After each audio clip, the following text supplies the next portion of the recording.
이렇게 저도 모르게 마음이 이렇게 뜨거워지고 또 눈에 눈물이 고이고 너무 놀랍다 생각을 많이 하게 되었습니다.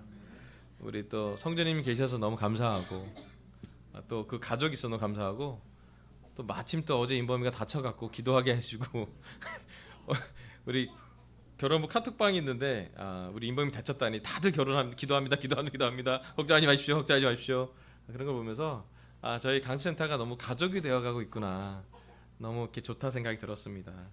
또 오늘 특별히 우리 이익배 아버님과 같이 예배를 드릴 수 있어서 너무 감사하고요. 기쁜 소식이 뭐냐면 이번 주 화요일날 세례 받으신대요. 아멘.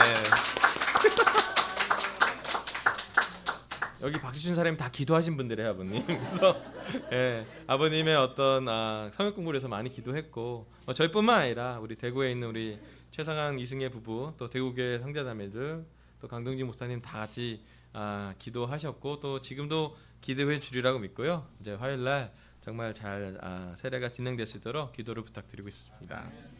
아멘. 제가 주일 예배는 히브리서로 말씀을 전하고요. 주중 예배는 사도행전으로 말씀을 전하는데 오늘은 히브리서 12장 2절 주님의 훈련 세 번째 말씀을 전하도록 하겠습니다. 우리 히브리서 12장 2절 잠깐 보도록 하겠습니다. 히브리서 12장 2절입니다. 이 구절에서부터 더 많이 안 나가져요. 지금 이거 말고 다음 설교가 하나 더 준비되어 있거든요. 그래서 2절 갖고 좀 설교를 한번 3배 정도 준비하는데 제가 읽어보겠습니다. 믿음의 창시자요 완성자이신 예수를 바라봅시다.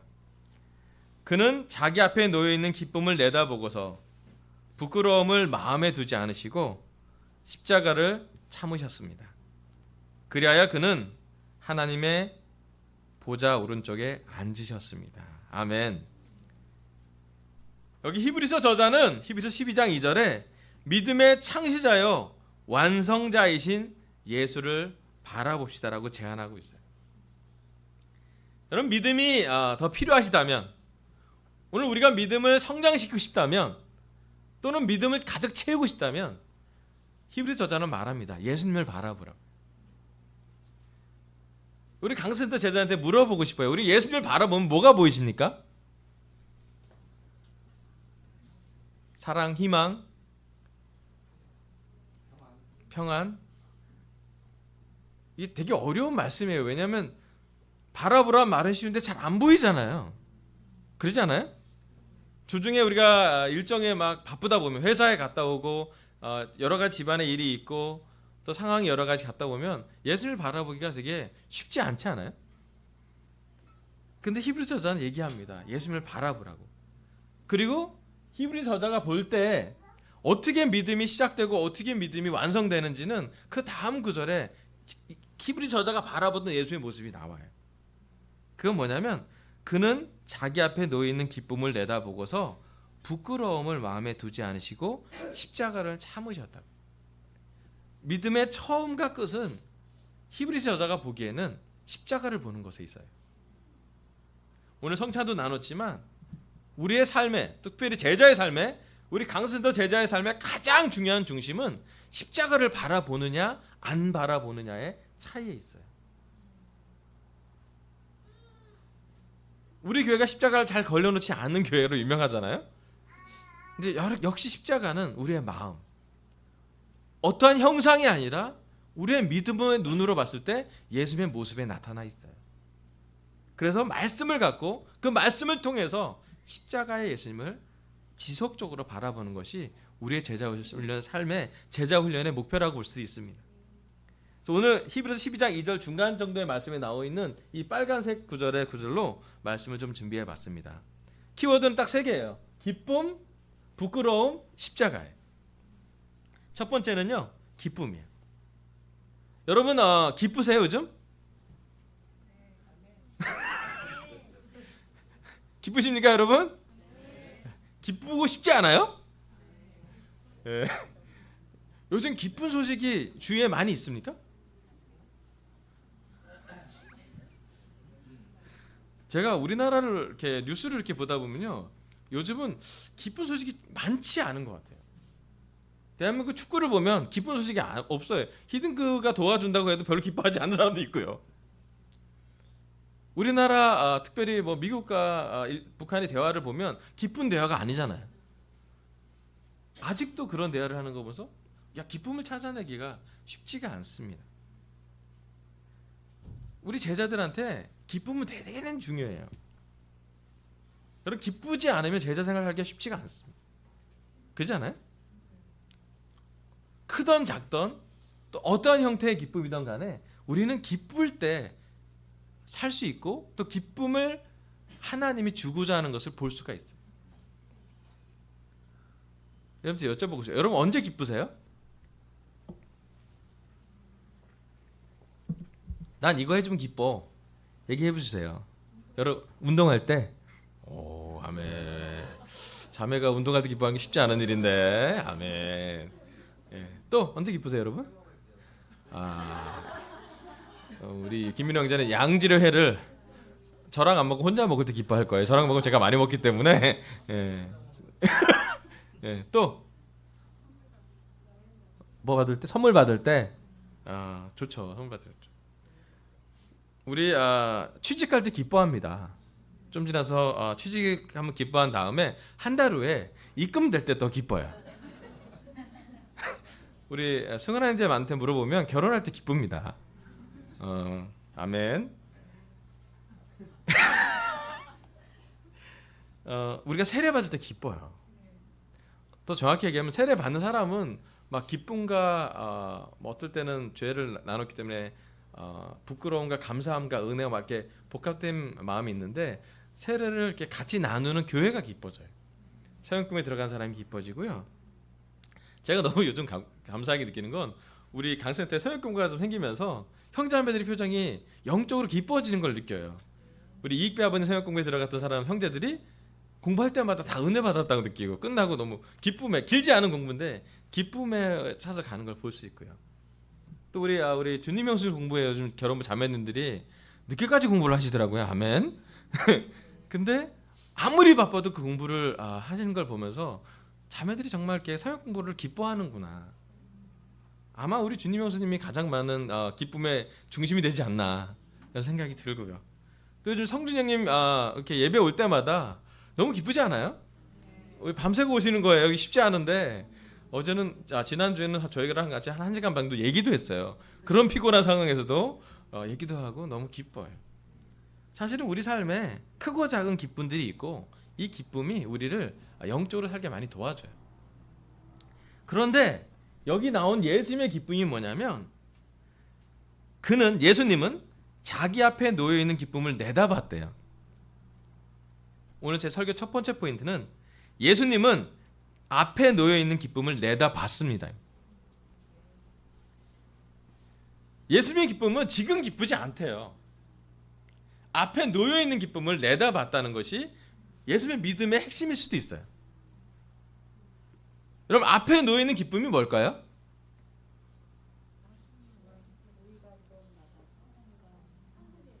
예, 지금은 기쁘지 않다는 얘기일 수도 있어요. 앞에 놓여 있다는 얘기는 아직은 갖고 있지 않다는데 올 것을 믿는 것. 그럴 때 기뻐요 사람이 사실은. 자, 우리가 좀 설명해 드릴게요. 내일 소풍을 가는 초등학교 아이들의 전날 밤 엄마는 김밥을 싸고 있고요. 내일 갈 거를 알아요. 그때 아이들은 어떻게 반응해요? 앞에 놓여있는 기쁨을 보고 기뻐하는 거예요. 내일 가겠지? 좋겠다. 가서 놀아야지. 좋다. 엄마 김밥이 맛있을까? 그렇다. 재밌겠다. 그런 거 있잖아요. 운동 잘하는 친구들이 운동의 전날 밤 내일 뛸 수 있겠지. 너무 재밌다. 그런 마음. 자, 고3 대학생이 앞에 놓이는 기쁨을 내다보고 고통을 참는 모습이 있어요. 우리 유채영 군이 이 자리에 있는 거 기쁘지 않은 상태에서 오는 거 상태예요. 사실은 내일 모레도 시험 있는데 화요일날 시험 있는데 그런데 대학 들어가는 게 기쁜 모습으로 보여지잖아요. 대학 들어가면 누가 제일 기쁜지 아세요? 신기하게 대학 들어간 학생은 덤덤한데 부모님이 막 좋아요. 우와! 그잖아요? 앞에 놓여 있는 기쁨을 위해서 참아가는 모습은 고3한테 물어보면 돼요. 재수생한테는 더 기뻐요. 예, 그런 모습이 있죠. 자, 그리고 이제 그 학생이 이제 대학교 학교 통신을 받고 그해 겨울 기쁘죠. 사실은 학교 가도 되게 좋고 자기 목표를 이뤘을 때 기쁘잖아요. 여러분 직장에 들어갈 때 쉽지 않았잖아요, 그죠? 직장에 그 뭐 면접도 보고 뭐 심사도 보고 그러면서 직장 합격 통지서를 받고 너무 기뻐하잖아요. 직장은 안 들어간 상태예요. 통지서만 받을 뿐이에요. 하지만 알아요, 우리는 며칠이 지나면 그 직장에 갈 거고 그 직장에 간 지 한 달이 지나면 그 돈이 들어올 걸 우리가 알아요. 내다보는 기쁨이 그런 거예요. 그죠? 또 결혼식 준비할 때 결혼할 것에 대한 기쁨이 너무 있죠. 그러니까 기쁜 거죠. 너무 감사하게도 우리 지난 7월에 저희 단기 선교하러 헌신하러 온 우리 8명의 외국인 중에 2명이 부부였어요. 우리 페리하고 니키가 전임 부부였는데 한국에서 임신한 것 같아요. 15주 된 초음파 사진을 보여줬는데 초음파 사진을 보는 부모의 마음이 어때요? 얘가 어디가 콘지 모르겠는데 하여튼 어디가 얼굴인지 모르겠는데 하여튼 거기 점 중에 어디가 뭐가 있는지 알죠. 예, 내다보는 기쁨이 그런 거예요. 사실은 그리고 우리 아이들을 볼 때 우리가 기뻐요. 왜냐하면 이 아이들의 미래가 밝을 거라는 기대가 있기 때문에. 그런데 도대체 예수님의 기쁨은 어디에 나오는지, 예수님이 내다보는 기쁨이 얼마나 컸는지, 또 얼마나 깊었는지 우리가 이해하게 되면 우리가 믿음이 있게 돼요. 예수님이 바라봤던, 예수님이 내다보았던 앞에 놓여 있는 기쁨을 우리가 함께 느껴봤으면 좋겠습니다. 우리 요한복음 16장 16절부터 24절 읽겠습니다. 요한복음 16장 16절부터 19절, 그 다음에 20절부터 24절까지 계속 읽어볼게요. 그럼 잘 들으시면 됩니다. 조금 있으면 너희는 나를 보지 못할 것이다. 그러나 또 조금 있으면 나를 볼 것이다. 그의 제자 가운데서 몇몇이 서로 말하였다. 그가 우리에게 조금 있으면 나를 보지 못하게 되고 또 조금 있으면 나를 볼 것이다 하신 말씀이나 내가 아버지께로 가기 때문에 라고 하신 말씀은 무슨 뜻일까? 그들은 말하기를 도대체 조금 있으면 이라는 말씀이 무슨 뜻일까? 우리는 그가 무엇을 말씀하시는지 모르겠다 하였다. 예수께서는 제자들이 자기에게 물어보고 싶어하는 마음을 아시고 그들에게 말씀하셨다. 내가 조금 있으면 너희가 나를 보지 못하게 되고 또 조금 있으면 나를 볼 것이다 한 말을 가지고 서로 논의하고 있느냐. 다음 장 20절. 내가 진정으로 너희에게 말한다. 너희는 울며 애통하겠으나 세상은 기뻐할 것이다. 그러나 너희가 근심에 쌓여도 그 근심이 기쁨으로 변할 것이다. 21절. 여자가 해산할 때에는 근심에 잠긴다. 진통할 때가 왔기 때문이다. 그러나 아이를 낳으면 사람이 세상에 태어났다는 기쁨 때문에 그 고통을 더 이상 기억하지 않는다. 22절. 이와 같이 지금 너희가 근심에 쌓여 있지만 내가 다시 너희를 볼 때에는 너희 마음이 기쁠 것이며 그 기쁨을 너희에게서 빼앗을 사람이 없을 것이다. 그날에는 너희가 나에게 아무것도 묻지 않을 것이다. 내가 진정으로 너에게 말한다. 너희가 아버지께 구하는 것은 무엇이나 아버지께서 내 이름으로 주실 것이다. 24절. 지금까지는 너희가 아무것도 내 이름으로 구하지 않았다. 구하여라. 그러면 받을 것이다. 그래서 너희의 기쁨이 넘치게 될 것이다. 아멘. 여러분 요한복음 16장 16절부터 24절은 그 당시 제자들은 이해하기 어려운 구절이었어요. 예수님이 조금 있으면 나를 못 볼 거라 그랬고 또 조금 있으면 나를 볼 텐데 조금 있으면 너희는 너무 슬퍼할 거고 또 조금 있으면 나를 보고 너무 기뻐할 거라고. 이들이 이해하기가 너무 어려운 개념이었어요. 근데 예수님이 설명해 주고 나서 진정으로 말한다는 말씀이 있어요. 그리고 비유한 얘기 해산날에 찬 여자를 얘기하고 있어요. 우리 결혼부 자매들 아이를 낳아본 결혼부 자매들 볼 때 물어보면 여러분 기쁘셨어요? 아이를 낳을 때 기쁘셨나요? 예? 우리 세 분 나으시면 3명 이상 나은 분한테 물어봐야지. 우리 민주자매 기쁘셨나요? 예. 첫 번째는 처음이라 그랬지만 둘째부터 좀 두렵지 않았나요? 예. 해산날에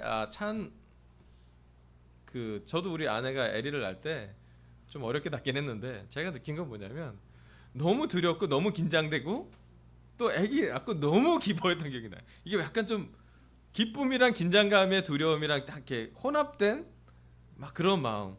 그리고 애가 태어나면 막 감동이 있기도 하고요. 저는 이제 막 울 줄 알았는데 제가 생각보다 안 울었어요. 전혀 안 울고 괜찮나. 애리가 인큐베이터 이렇게 있어갖고 그러다 애리가 요즘 저한테 마음을 예수님이 얘기한 이 말씀은 예수님의 십자가와 부활을 이야기하고 있어요. 지금 우리가 이 구절 잘 이해해야 돼요. 제자들은 그때 예수님이 십자가 달릴 걸 예상하지 않았어요. 제자들이 기쁨이라고 말할 때에는 정말로 정치적으로, 경제적으로, 군사적으로, 육체적으로 예수님이 로마를 이길 생각을 했어요. 예수님이 힘없이 십자가에 달릴 것을 제자들은 기대하지 않았어요. 예수님이 많이 설명해 줬는데 제자들은 이해하고 싶지도 않고 그걸 바라지도 않았어요. 그런데 예수님이 아주 인간적인 방법이 아니라 하나님의 방법으로 기쁨을 정의 내리고 있어요. 더 정확히 얘기하면 빼앗지 않을 기쁨이 너희한테 온다 그랬어요. 십자가와 부활을 정확히 이해하게 된다면 그것이 하나님의 계획이고 그것이 하나님이 우리에 대한 사랑이라는 것을 확신할 때 그 기쁨은 빼앗기지 않을 거라고 이야기를 했어요. 앞으로 내다보는 그 기쁨은 바로 이러한 기쁨. 하나님의 말씀에 근거를 둔, 하나님의 계획에 믿음을 둔 사람이 가져가는 기쁨이에요. 여러분, 우리가 사역 공부할 때 기쁩니다. 아멘? 왜 기쁜가요? 막상 사역 공부는 갈등의 연속 아니에요? 믿을까 안 믿을까? 믿음의 싸움이에요. 전쟁이에요, 사실은. 그렇지 않아요? 그 전쟁을 우리는 왜 기뻐합니까? 우리가 도박사인가요? 싸우는 게 기쁘고? 안 그렇잖아요. 우리가 알아요. 말씀이 이길 걸 알아요. 왜냐하면 우리가 말씀으로 정복당했기 때문에 우리도 알아요.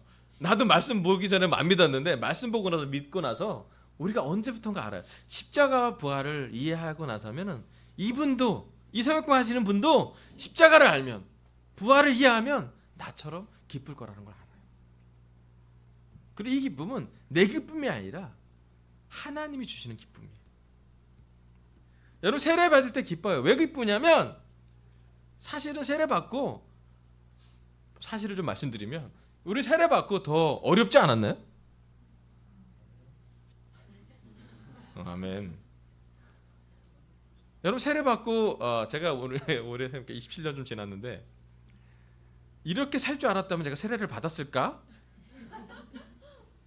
원금 보장이 좀 생각이 났어요. 근데 재밌는 건 뭐냐면 하나님 훨씬 풍성하게 줬는데 그 풍성하게 준 거 중에 세트가 뭐냐면 고난이나 고통이 같이 있다는 거예요.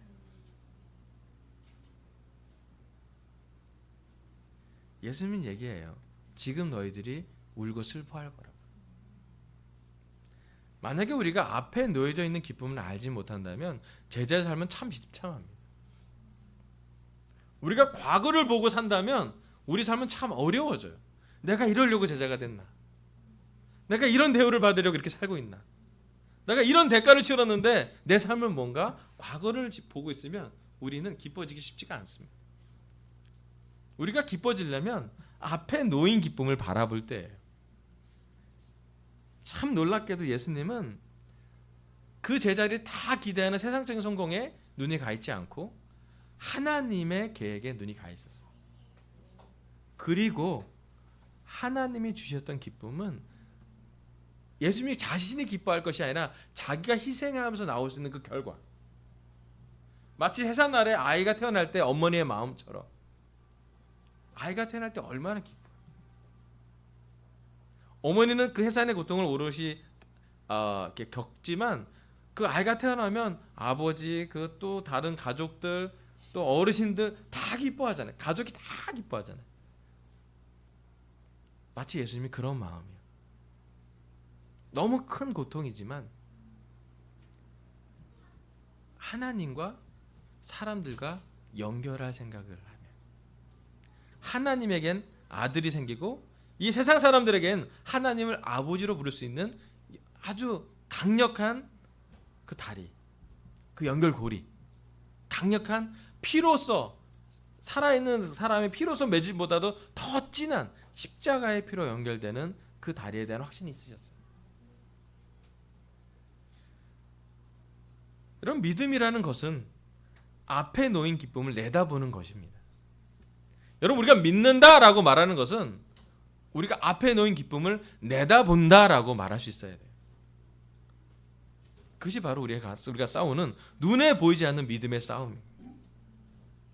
현재의 기쁨보다 미래의 기쁨을 확신하는 것이요.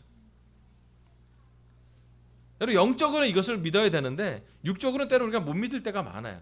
왜 그러냐면 우리가 속을 때가 있어요. 여러분, 대학 가면 다 기쁠 거라는 인생을 얘기 듣지 않았습니까? 그러지 않아요? 지금 창에는 대학 가면 기쁠 거라는 생각을 하고 살아야 돼요. 아멘. 그잖아요?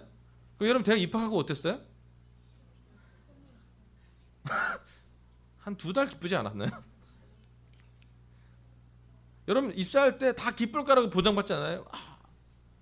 취직, 아멘. 여러분, 직장 들어가면 직장이 왼수가 되지 않나요? 우리가 많은 경우 세상적인 기쁨을 가져가면요, 세상적인 기쁨에는 유통기한이 있어요. 그잖아요? 결혼하면 너무 기쁠 거란 기대로 결혼해. 아멘. 아멘. 지금 형남이하고 우리 승환이한테 아직 그 시간이 오지 않았어요. 지금 기쁠 때예요. 아멘. 네, 좀 지나봐요. 아멘. 되게 재밌는 건 부부관계는 친구가 없고 사랑 아니면 전쟁이에요. 되게 재밌어요. 중립이 없어요. 신기해. 정말 사랑하느냐 아니면 원수가 되느냐. 노래 가사에는 둘 중에 하나밖에 안 나와요. 우리 안에 육체적인 기쁨을 영적인 기쁨으로 대체하려는 성향이 있을 때 그래요. 예수님의 기쁨을 참여한다는 건 앞에 놓인 기쁨을 내다보는 기쁨을 가져가는 거예요. 예수님은 자기가 기쁘기보다는 하나님의 계획에 의해서 하나님과 사람이 연결되는 것, 마치 아이가 태어날 것 같은 그러한 과정으로 기쁘는 것.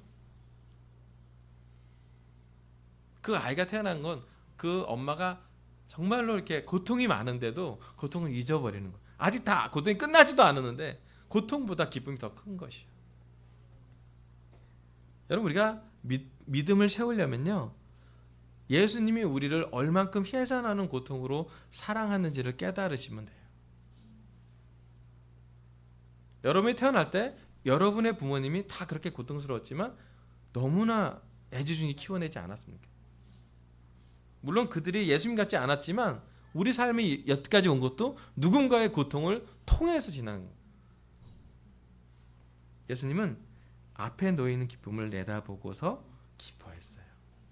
그게 컸어요. 그게 깊었어요. 그게 너무나 좋았어요. 이 기쁨은 짧은 찰나의 기쁨이 아니라 오래가는 기쁨인 걸 알았어요. 그리고 그 기쁨 중에 우리가 포함되어 있어요. 예수님 십자가를 지면 2000년이 지난 다음에 강서센터에 한 사람 한 사람이 예수님과 하나님과 연결되는 걸 보는 것이죠. 마치 아이를 낳는 것처럼, 우리가 영적인 아이로 하나님께 입양되는 것처럼이나 예수님은 지금도 기뻐하고 있습니다. 여러분, 예수님의 기쁨에 동참하시길 바랍니다. 우리가 기뻐지는 걸 선택하는 것 대신에 예수님이 기뻐지는 걸 선택한다면 우리의 기쁨은 흔들리지 않을 거예요. 우리를 기쁘게 하는 동안 우리는 자주 넘어질 거예요. 왜? 그 기쁨이 오래 안 가거든요.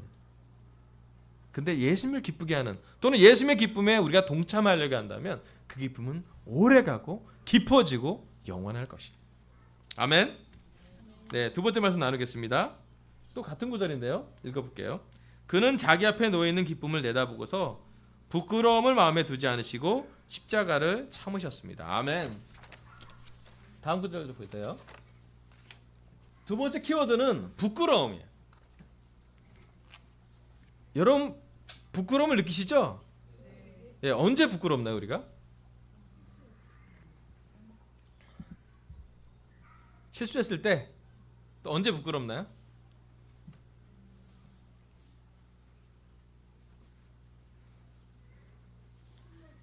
혼날 때.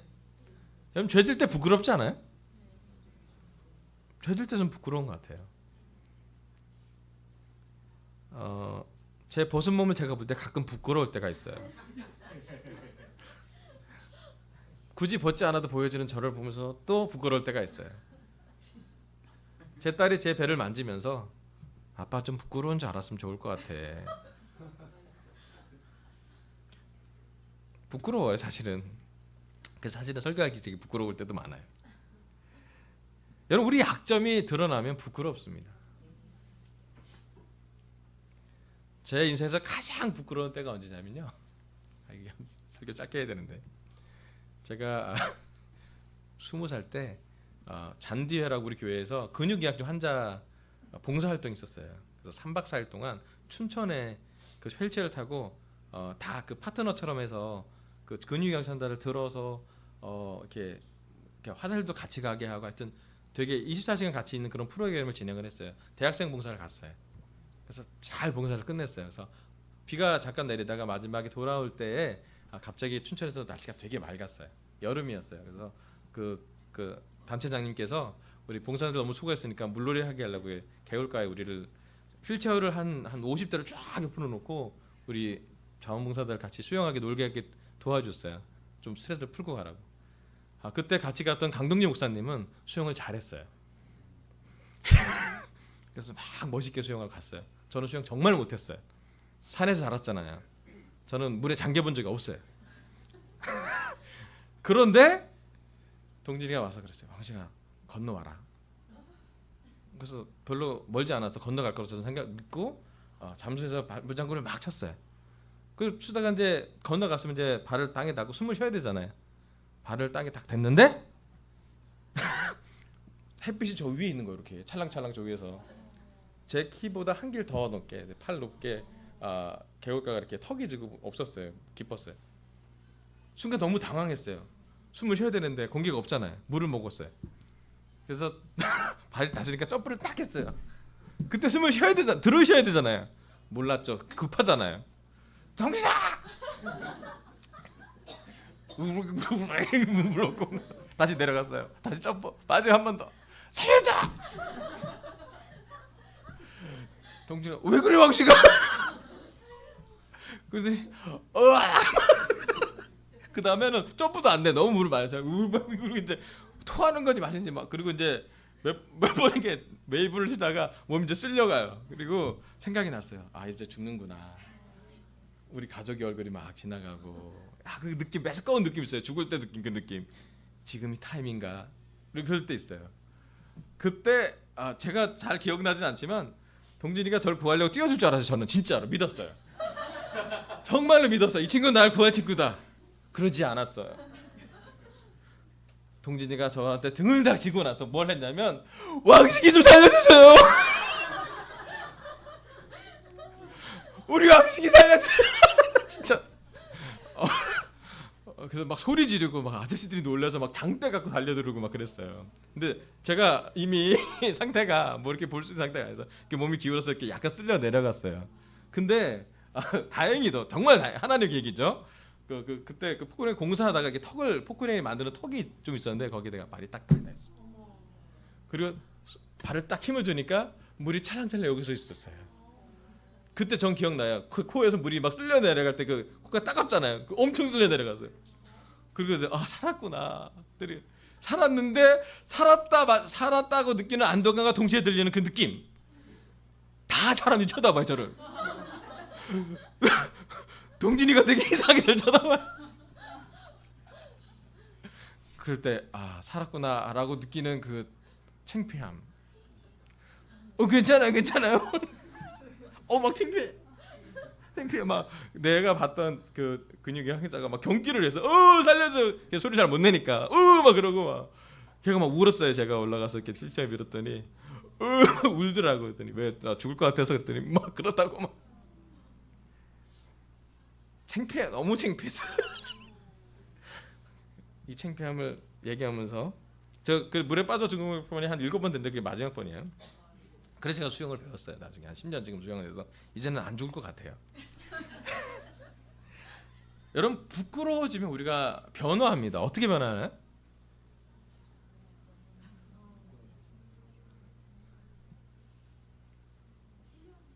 여러분 부끄러워지면 아주 강력한 감정이 오는데 그게 뭐냐면 자신한테 집중해야 돼요. 신기하게도 사람한테 부끄러움을 주게 되면 사람이 자기한테 몰입됩니다. 뭐 영어로 얘기하면 셀프 포커스가 되고 셀프 피티라고 표현하는데 자기한테 확 구덩이를 파고 거기 싹 들어가 있어요. 그래서 부끄러움이 사라질 때까지 이렇게 숨어 있어야 돼요. 가려줘야지. 성경에 부끄러움을 마음에 두지 않으시고라는 걸 영어로 찾아보더니 scorning is shame이라고 써 있는데 그게 무슨 말이냐면 shame이 부끄러움이잖아요. scorning이 뭐냐면 경멸하다, 무시하다, 멸시하다, 거절하다 그런 뜻이 있어요. 부끄러움이 오는 걸 거절한 거예요. 예수님이 앞에 놓인 기쁨이 얼마나 컸냐면 나한테 오는 예수님의 부끄러움이 이렇게 거절될 정도로. 부끄러움을 어떻게 거절할 수 있을까? 부끄러움은 정말 강력한 감정이에요. 이걸 거절하기가 쉽지가 않아요. 근데 도대체 어떤 마음일 때 우리가 부끄러움을 이렇게 거절하고 멸시하고 피할 수 있을까? 내가 부끄러움을 거절하는 모습을 몇 가지 봤는데 그 중에 몇 가지 모습이 부모의 모습이었어요. 그러지 않아요? 아이들이 막 토하잖아요. 전투에 토하잖아요. 다 부끄러워요, 그죠? 더럽잖아요. 토한 걸 닦는 사람 누구예요? 토한 걸 닦는 건 아마 부모, 엄마일 거예요. 부끄러움을 거절하죠. 빨리 닦아야 되니까. 여러분 아이가 있는 결혼부가 직장에서 구박을 받으면 부끄럽죠. 약점을 막 잡히고 너 왜 이렇게밖에 못해. 그래도 직장을 다녀요. 왜요? 부끄러움 마음에 두지 않는 훈련이 된다. 자존심은 냉장고에 넣고 있는 거래요. 회사에 가는 게 아니래요. 또 아주 아름다운 모습. 어떨 때 공공장소에 애가 막 우니까 전철 탔는데 엄마가 이렇게 모유수를 전철에서 했어요. 여자로서 너무 부끄러운 거 아니에요? 너무 아름다워요. 왜? 아이한테 가 있어요 마음이. 엄마로서 내가 여자로서의 그런 부끄러움보다 아이의 엄마로서의 그런 마음이 더 클 때. 예수님이 부끄러움을 어떻게 잘 거절했냐면요. 마지막 구절에 나와요. 십자가를 참으셨다고요.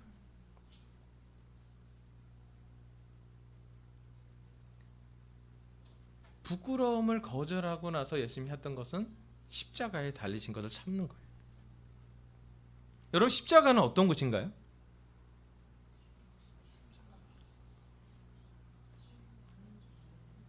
아마도 가장 부끄러운 곳 아닐까요? 십자가에 올라간 죄수는 발가벗겨졌어요. 십자가에 올라갈 때 누가 보냐면 예수님의 가족, 엄마가 보고 예수님의 동생들이 보고 예수님을 선생님이라고 부르는 제자들이 바라보고 있었어요. 십자가는 공개 처형의 장소였고 발가벗겨졌고 공공의 적인 것이 승전하고 가문에 얘기하면 가문의 수치가 되는 장면이었어요.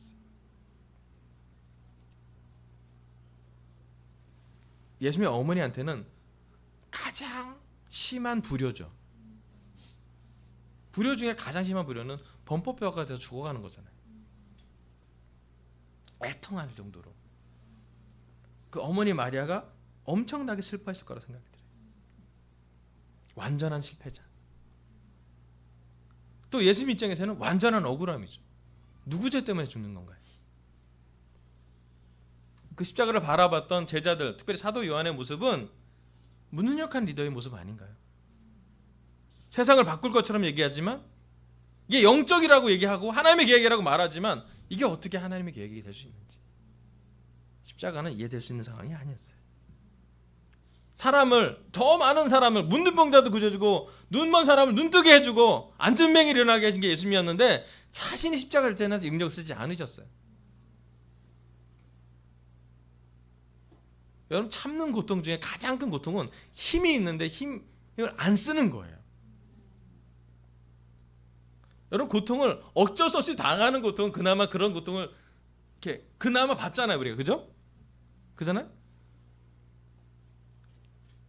우리가 갖고 있는 대부분의 고통은 우리가 뭘 어쩔 수 없기 때문에 받는 것도 있어요. 그죠? 근데 예수님은 고통을 피할 수도 있었고 권한을 쓸 수도 있었고 자기에게 기정을 쓰셨는데 십자가 예수님은 쓰지 않으셨어요. 십자가를 참으신 거죠. 가장 부끄러운 십자가를 예수님은 그 부끄러움을 거절하시고 그리고 십자가를 참아내셨습니다. 여러분, 우리가 제자라고 산다면 이 훈련을 해야 돼요. 부끄러움을 거절하는 훈련, 십자가를 참아내는 훈련을 해야 돼요. 오늘 성찬에 우리 조미 자매님께서 얘기한 게 충분히 인내력을 발휘하려고. 여러분, 제자로서 가장 성숙한 것 중에 하나는 인내력이 있습니다. 여러분, 우리 얼마나 참아내나요? 무엇을 참아낼 수 있나요? 요즘 따라 저를 보면 잘 못 참는 것 같아요. 이상하게 화가 나요, 화가. 특별히 제 화를 누가 잘 많이 내게 할까요? 우리에게 두 분 있어요. 제 화를 아주 잘 알기에는 제 아킬레스건을 너무 잘 건드신 두 분 있는데 한 분은 제 아내고요, 한 분은 저희 딸이에요. 기가 막히게 잘 알아요. 저를 아니요, 제가 걸려 넘어진 거죠. 두 분은 천사인데 제 죄성이 저를 걸려 넘어지게 해요. 우리 데살로니가전서 2장 7절에서 8절 볼게요. 물론 우리는 그리스도의 사도로서 권위를 주장할 수도 있었습니다. 그러나 우리는 여러분 가운데서 마치 어머니가 자기 자녀를 돌보듯이 유순하게 처신하였습니다. 8절, 우리는 이처럼 여러분을 사모하여 여러분에게 하나님의 복음을 나누어 줄 뿐만 아니라 우리의 목숨까지도 기쁘게 내줄 생각이었습니다. 그것은 여러분이 우리에게 사랑을 받는 사람이 되었기 때문입니다. 아멘. 여러분, 사도 바울이 데살로니가 교회에 말씀을 전하고 나서 그의 마음은 단지 복음을 전하는 것뿐만 아니라 목숨까지도 기쁘게 내줄 생각이었대요. 어머니가 아이들한테 그렇게 하지 않아요? 너무 사랑하니까 뭐라도 해주지 않아요? 지금 나는 고통스럽지만 우리 자식을 위해서는 희생하는 게 아깝지 않잖아요. 여러분, 예수님이 십자가를 지으신 것은 이 모습의 상징이에요. 너무나 부끄럽고 너무나 고통스럽고 너무나 힘든 시간이었지만 고통 후에 벌어진 하나님의 계획이 어떤 것인지, 자살한 가룟 유다를 제외하고 나머지 11사도는 깨달아요. 십자가 예수님을 바라보고 부활한 예수님을 바라보고 다음에 그들은 기뻐하기 시작합니다. 되게 신기하게도 그 후로 예수님이 떠나가셨는데도 그들은 기쁨을 멈추지 않았어요. 직접 예수님이 눈에 육안으로 보이지 않았는데도 불구하고 그들은 그들의 기쁨을 아무도 빼앗기지 않고 그 기쁨을 계속 전했어요. 신기한 게요, 기독교가 너무나 많은 핍박이 있었는데 2000년 동안 살아남았어요. 기독교의 역사는 고난의 역사예요. 그런데 그 고난을 참을 수 있는 것은 무엇일까? 어떻게 하면 그 인내력을 충분히 발휘할 수 있었을까? 아이를 위해 목숨을 아깝지 않게 하기는 엄마의 마음이면 돼요. 아멘. 우리 창빈이 창인을 잘 키운 미 씨의 마음이라면 믿음이 큰 마음이에요. 아멘. 자녀를 너무나 사랑하는 나머지 어떤 것도 아끼지 않는 마음이 바로 예수님의 마음이에요. 로마서 5장 6절에서 8절 읽어볼게요. 마지막 구절입니다. 우리가 아직 약할 때 그리스도께서는 제때 경건하지 않은 사람을 위하여 죽으셨습니다. 의인을 위해서라도 죽을 사람은 거의 없습니다. 더욱이 선한 사람을 위해서라도 감히 죽을 사람은 드뭅니다. 그러나 우리가 아직 죄인이었을 때에 그리스도께서 우리를 위하여 죽으셨습니다. 이리하여 하나님께서는 우리들에 대한 자기의 사랑을 실증하셨습니다. 아멘. 예수님이 십자가를 달려가시고 돌아가셨을 때에 그 목적은 우리가 약할 때, 우리가 죄인이었을 때, 우리가 잘하고 멋지고 의로웠을 때가 아니라 우리가 못났고 죄짓고 약할 그때에 십자가를 달리셨다.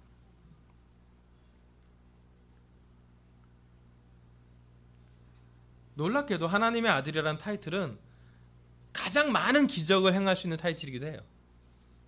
눈먼 자를 낫게 했고, 손이 굽은 자를 손을 피게 했고, 너무나 많은 기적을 많이 행했어요. 그게 하나님의 아들인 타이틀을 너무 원하는 사람도 우리가 많아요. 근데 하나님이 원하는 하나님의 아들의 타이틀은 뭐냐면 죄인을 위해서 십자가를 달릴 수 있는지, 완전히 억울한 판정을 받을 수 있는 마음의 준비가 되어 있는지, 피 흘리고 채찍 맞고 모멸감을 받아도 반격하지 않을 만한 인내력이 있는지,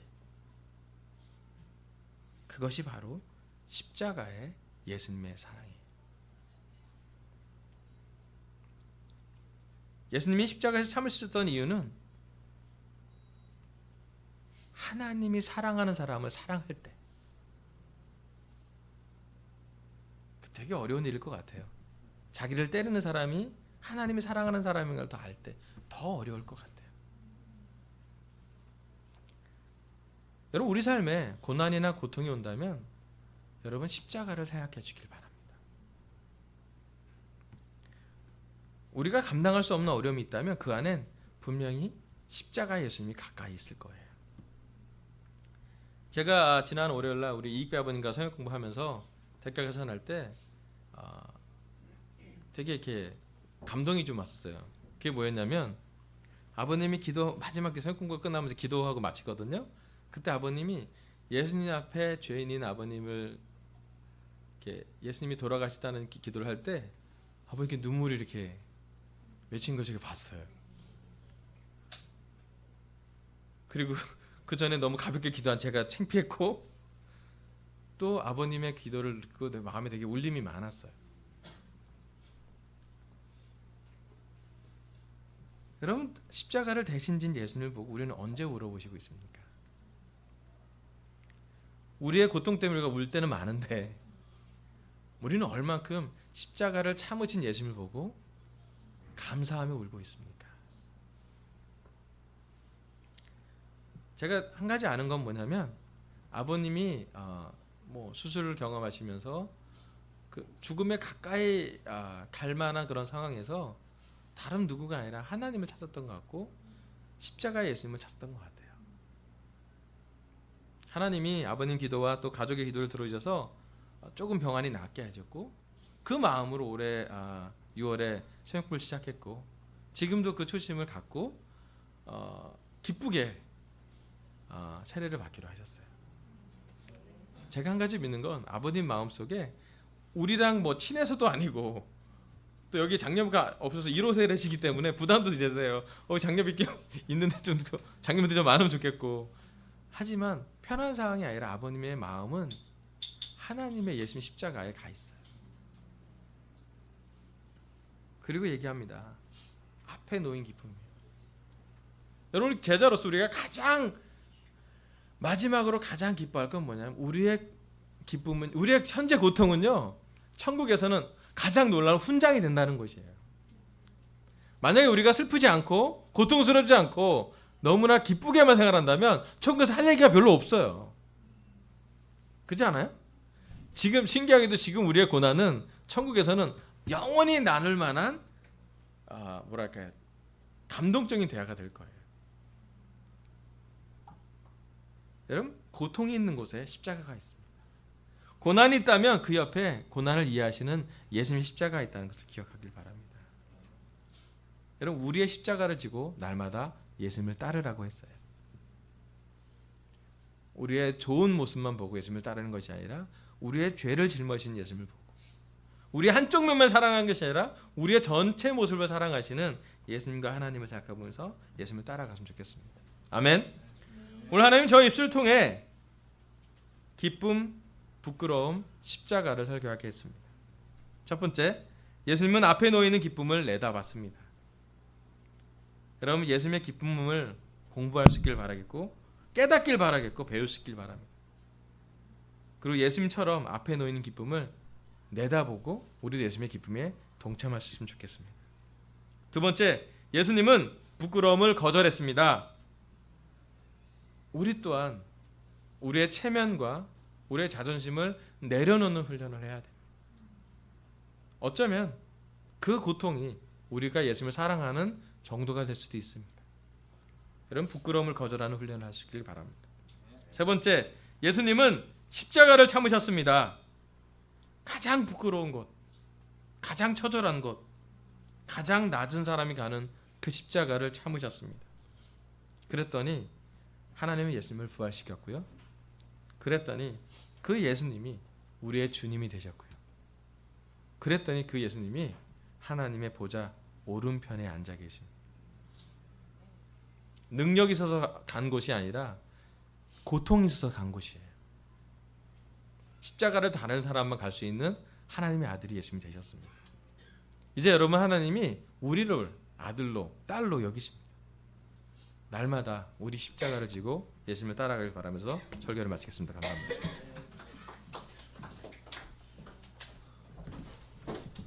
자, 모두 자리에서 일어나십시오.